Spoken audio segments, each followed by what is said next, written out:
Eu poderia trazer vários aspectos do fogo ainda para falar aqui. Só que talvez se eu fizer isso, eu não vou terminar essa temporada nunca. Porém, tem um tipo de fogo que eu preciso falar, porque a gente precisa lidar com ele para a gente não se destruir. Mais ainda, se você é mulher também.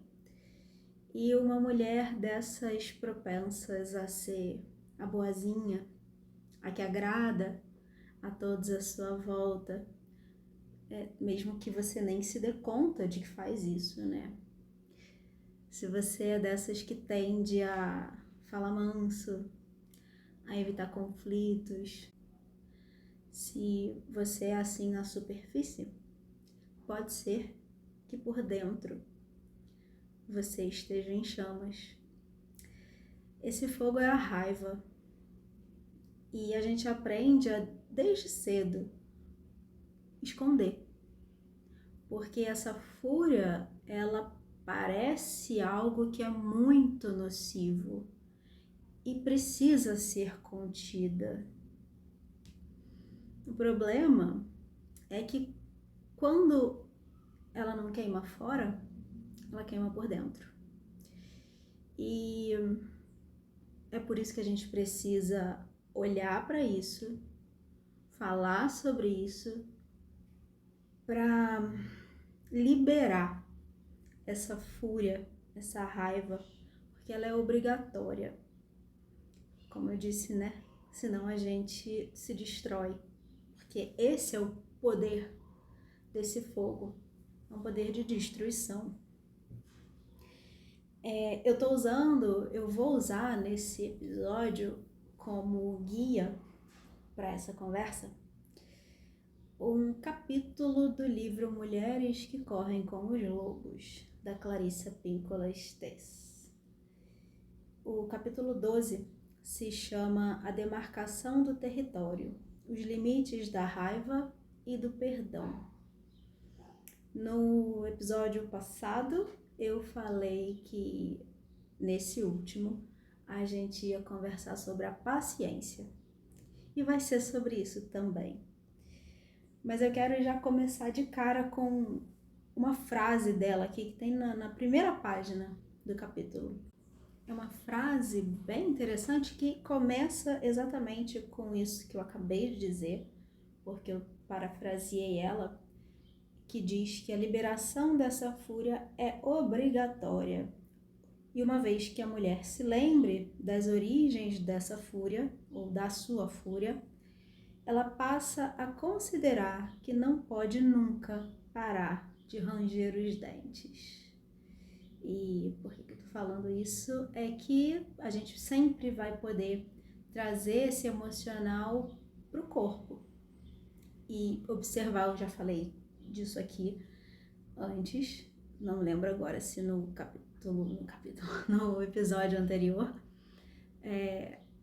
mas eu já disse que a gente somatiza no corpo, a gente expressa por sintomas aquilo que está sendo de alguma forma negligenciado na psique.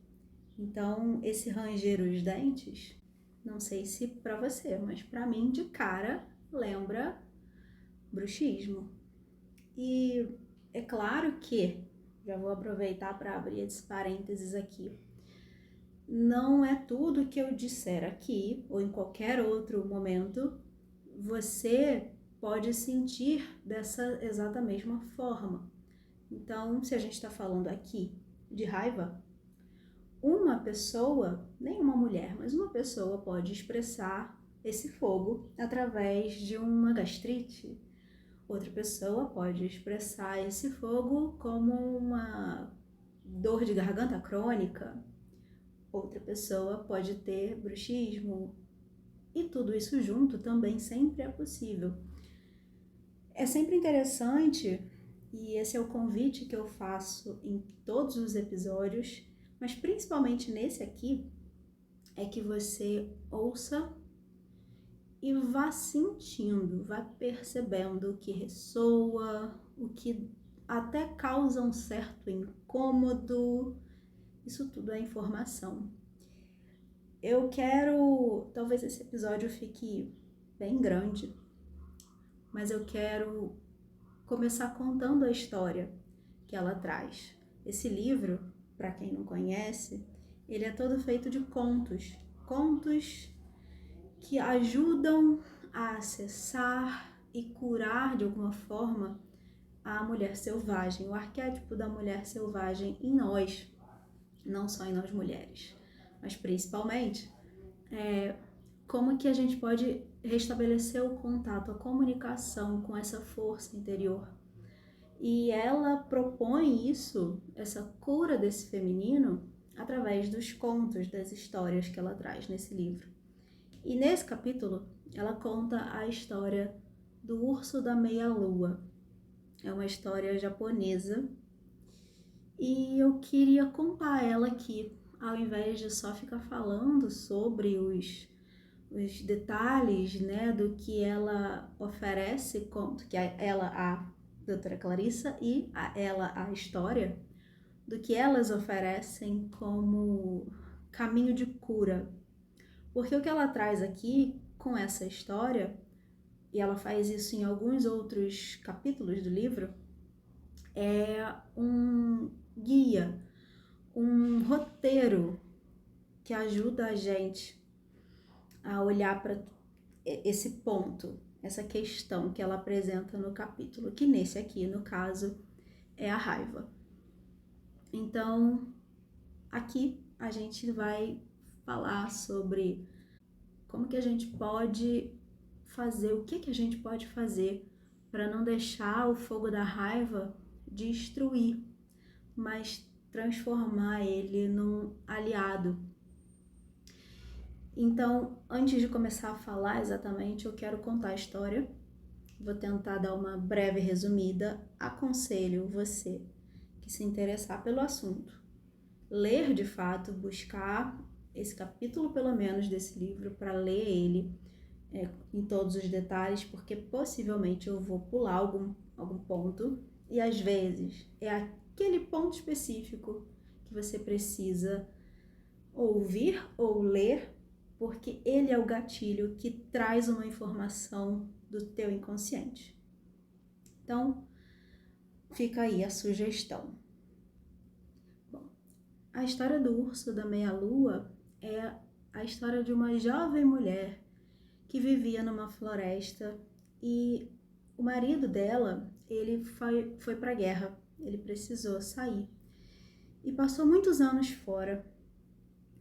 Quando ele volta para casa, ele não tá bem, ele tá transtornado, ele virou uma pessoa extremamente descompensada, furiosa.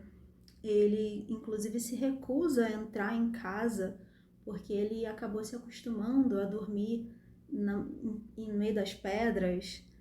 Ela recebe esse marido com muito amor, ela fica muito feliz com o retorno dele, apesar do humor dele, e ela prepara um banquete.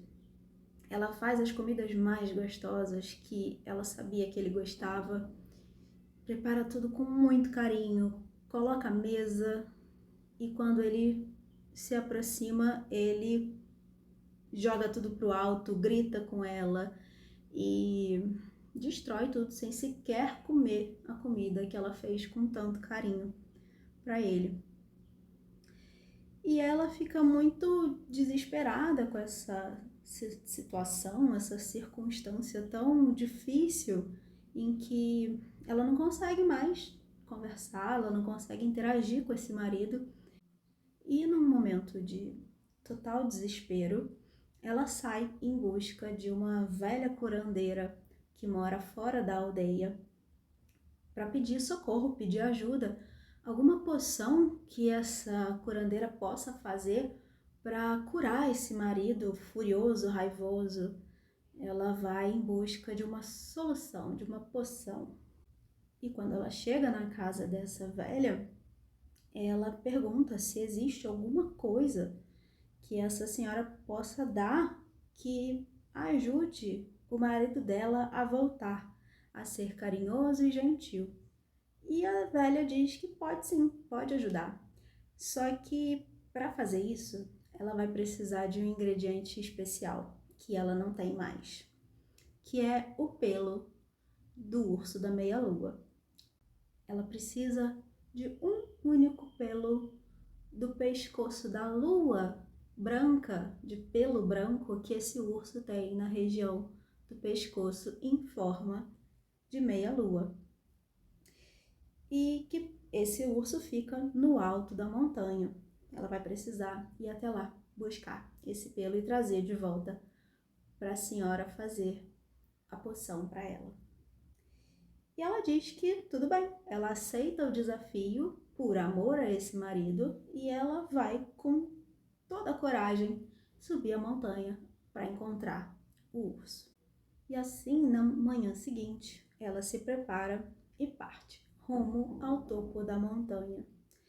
E assim que ela chega na entrada, ela agradece à montanha. Obrigada por me deixar escalar seu corpo. Ela começa a entrar por entre as árvores e a cada parte que ela vai passando, cada vez com mais dificuldade, né? Porque a mata vai ficando mais densa, ela vai agradecendo, ela vai entoando esse mantra de agradecimento. E assim as árvores vão se abrindo para ela, os caminhos vão se abrindo e ela vai subindo. E cada vez que ela sobe mais, vai ficando ainda mais difícil esse caminho. As pedras vão machucando as mãos dela, vão aparecendo espinhos. Tem pássaros que saem voando na direção dela e ela sabia que eram uma espécie específica de aves que são espíritos dos mortos que não tinham parentes. E nesse momento ela entoa uma oração para eles. Ela diz: eu vou ser sua parenta, vou dar-lhes descanso. E assim ela vai subindo, e cada vez mais difícil, com mais obstáculos, e ela segue agradecendo esses obstáculos. Ela carrega comida numa bolsa, mas ela não come nada. E ela já está há muito tempo ali naquela subida, até que ela encontra um rastro. E ela sabe que é o rastro do urso da meia-lua. De repente, ela dá de cara com o próprio urso. Ele dá um rugido feroz e volta para sua toca. E ela se esconde. Ela encontra um lugarzinho para se esconder e ela começa num movimento de aproximação desse urso. Ela coloca uma comida das que ela levou perto da toca dele e se esconde. O urso vem, fareja, procura, olha e come e volta para a toca. Na noite seguinte, ela faz a mesma coisa, coloca uma comida e volta, dá alguns passos para trás. O urso vem, fareja e come e se esconde de novo. Na noite seguinte, ela faz a mesma coisa, só que cada vez ela vai ficando um pouquinho mais perto dessa comida, até que ela fica parada ali do lado. Ela coloca a comida para o urso, mas não se esconde, não sai de perto. Ela fica em pé do lado, esperando ele aparecer. E assim o urso sai da toca, fareja e encontra não só a comida, mas ela ali também. Esse urso então dá um grande rugido que faz ela se estremecer por completo, mas ela não arreda o pé. Ela fica parada no mesmo lugar, mesmo tremendo, mesmo com medo. Ele levanta as patas como se fosse agarrar a mulher e ainda assim, com medo de ser devorada, ela fica imóvel, parada no lugar que estava. E aí ela pede pro urso: por favor, meu querido urso, por favor, vim toda essa distância em busca de uma cura para o meu marido. O urso então se volta para ela, olha nos olhos dela e nesse momento essa mulher, ela já não tem mais medo. Ela sente uma paz profunda e os seus temores passam. E ela pede novamente para que o urso lhe dê algo em troca desse alimento que ela vem trazendo para ele durante todas essas noites. Ela pediu um pelo, um único pelo da lua que ele tem, branca no pescoço.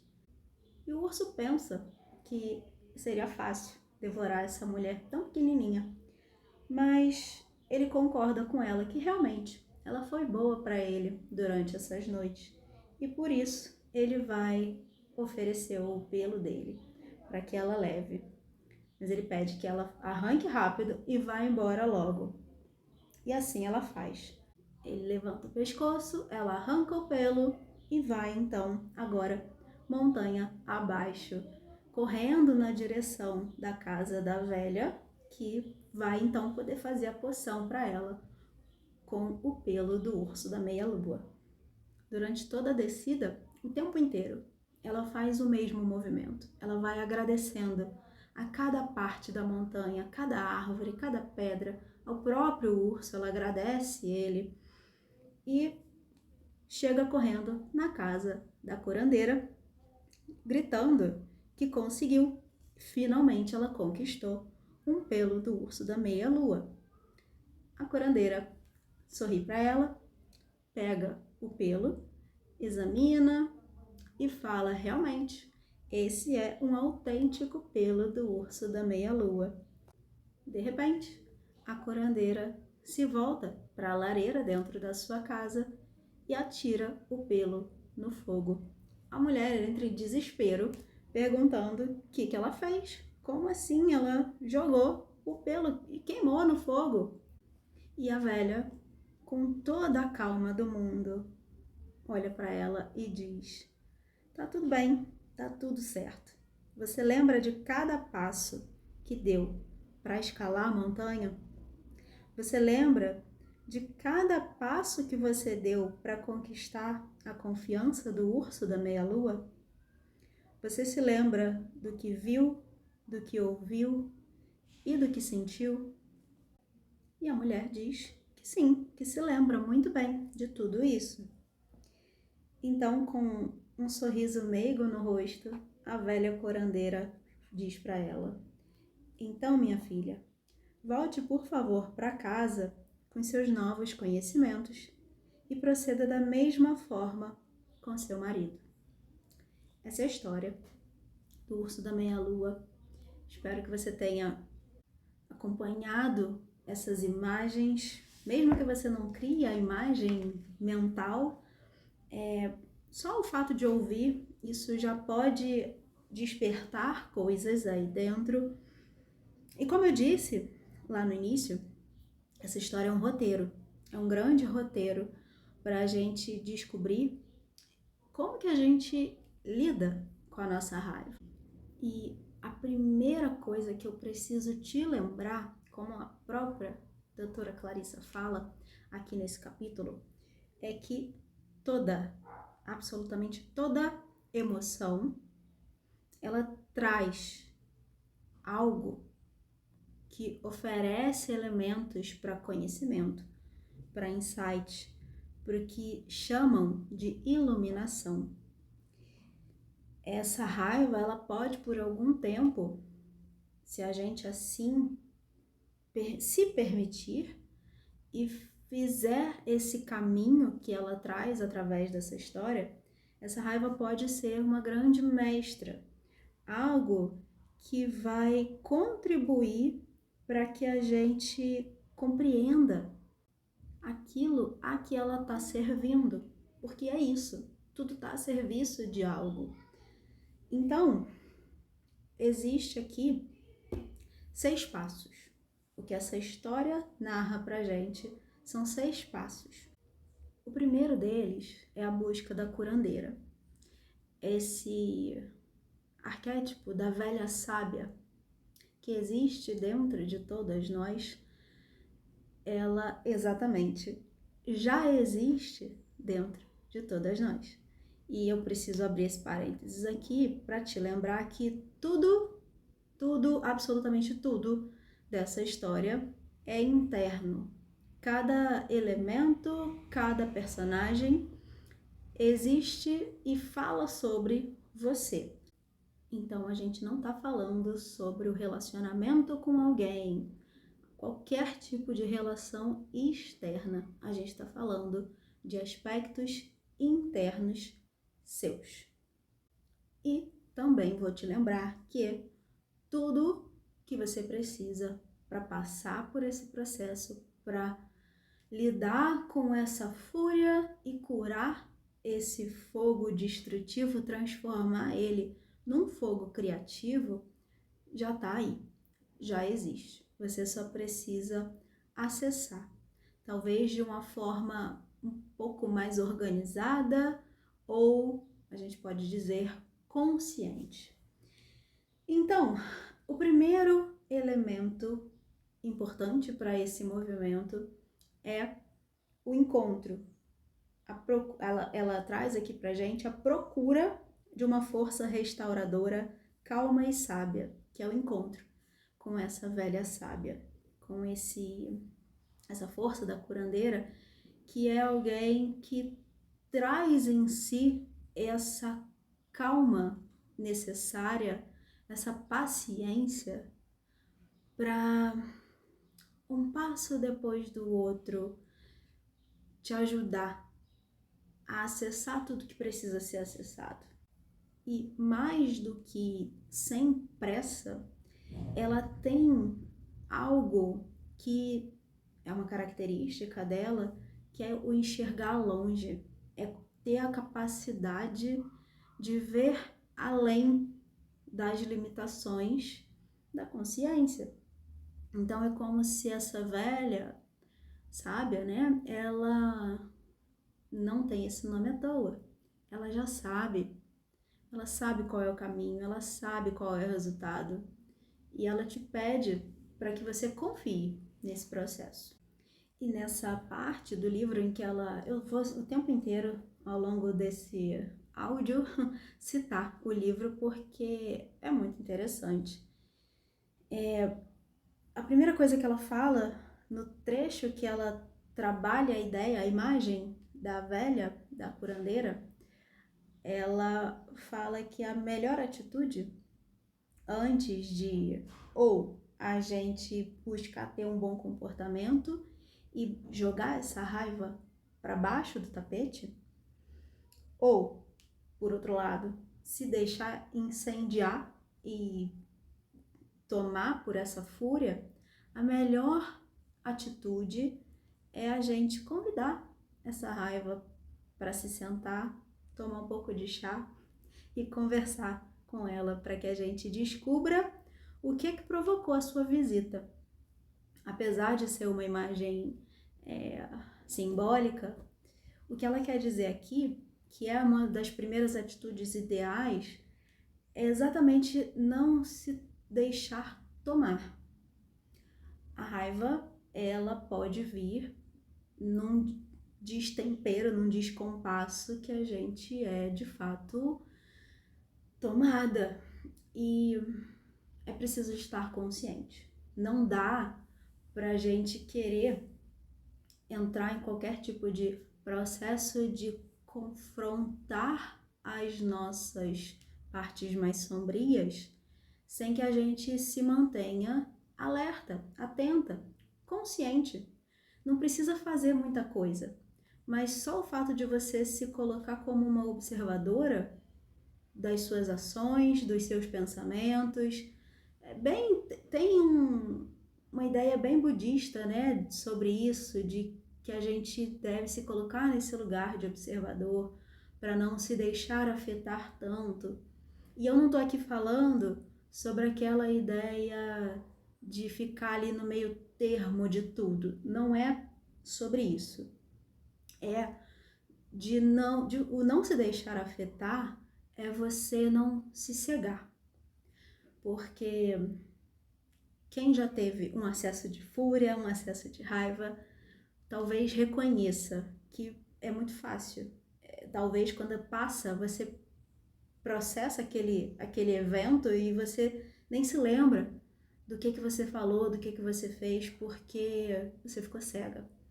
Então aqui é para não ir para esse lugar, porque ele não é saudável. A gente não consegue fazer nada quando a gente está inconsciente. Então, quando ela fala sobre sentar e convidar para um chá, tô sentindo isso. É também o não negar. Estou sentindo isso. Tá vindo alguma coisa aqui que tá me incomodando profundamente. Não sei nem o que é. Pode ser, né? Não sei. Mas tudo bem. Vou deixar sentir. E vou tentar.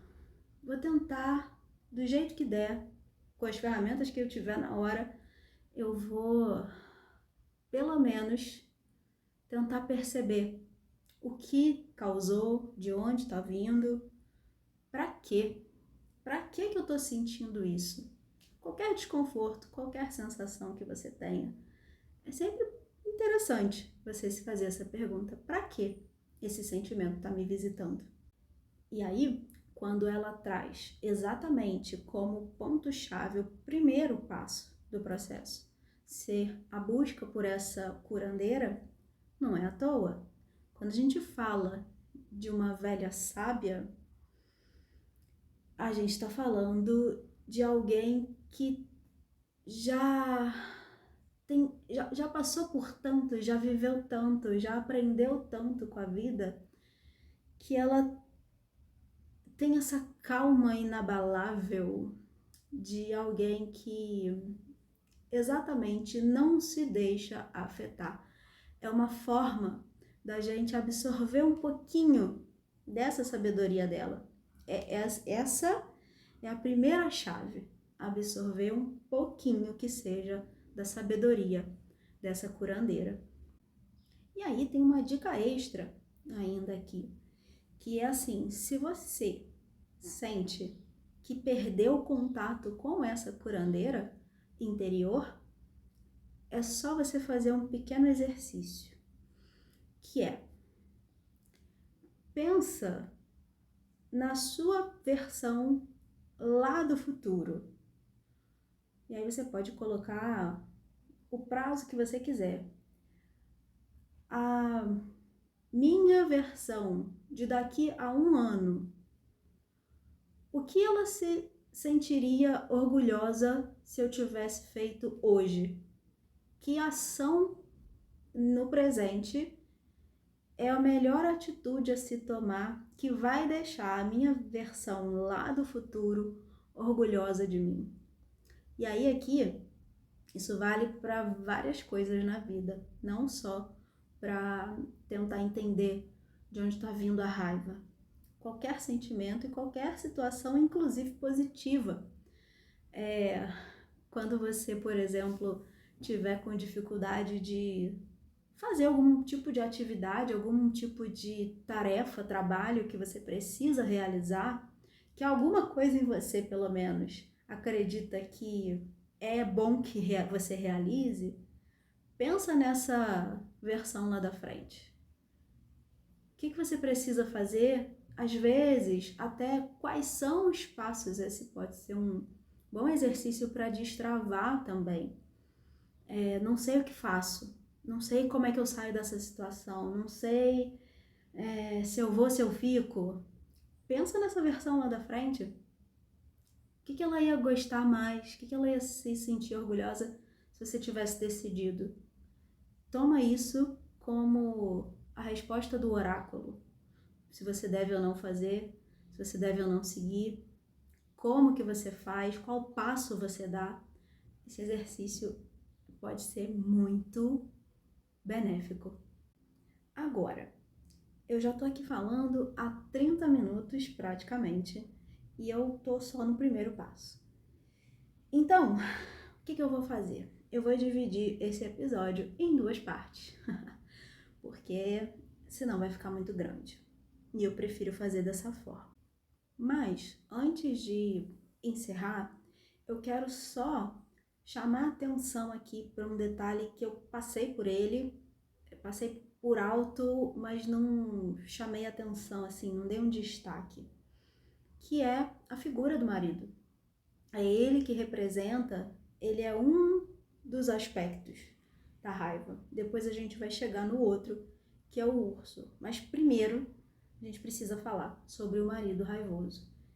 Que existe esse evento, como eu disse antes, que talvez a gente nem se lembre o que causou, o que aconteceu de fato, mas acontece um evento traumático, a gente pode chamar dessa forma, que causa a ferida, que deixa essa outra força, que não é mais a velha sábia, a curandeira, agora é o marido, deixa essa parte nossa raivosa, furiosa. E quando a gente fala dessa forma, na raiva, na fúria, talvez a gente nunca preste atenção no que está por trás dela. Se a gente pensar que ele era uma pessoa que foi para a guerra, aparentemente ela tinha muito amor por ele, a mulher da história. Então, talvez ele fosse um ótimo homem, uma pessoa muito boa, mas ele vai e sofre alguma coisa. E quando ele volta transformado. Então, quando a gente pensar não só em nós mesmas, mas em todo mundo que tem determinadas reações ou formas, vamos dizer assim, agressivas de se relacionar, de viver. Eu não estou aqui passando pano para violência, jamais, mas o que eu quero dizer é, sempre tem alguma coisa por trás. E eu tô falando isso muito mais pra gente ter em mente que, via de regra, eu não vou dizer 100%, mas via de regra, a gente não tá de frente para uma pessoa ruim. É claro que existem pessoas com problemas, né? De fato são, eu não vou bater o martelo, mas a gente poderia olhar psicopatias que são pessoas que já nascem com aquela predisposição, então não tem exatamente nenhum evento que causa, né, que é o evento do distúrbio, mas eu tô trazendo aqui para um lugar menos patológico e mais emocional, que é, sempre tem alguma coisa que causa aquilo. E quando a gente pensa dessa forma, eu pelo menos tenho essa tendência de pensar dessa forma, olhando para o outro, ameniza. É como se eu acessasse um pouquinho mais de compaixão por essa pessoa. Como eu disse, não estou passando pano para violência, mas traz um toque de compaixão. E aí, o que eu quero dizer é, se a gente é capaz de ter essa mudança de olhar para o outro, você também pode fazer isso por você. Ser um pouquinho mais compassiva, ser um pouquinho mais amorosa consigo mesma, porque teve algo que causou, mesmo que você não saiba, mesmo que seja geracional, transgeracional,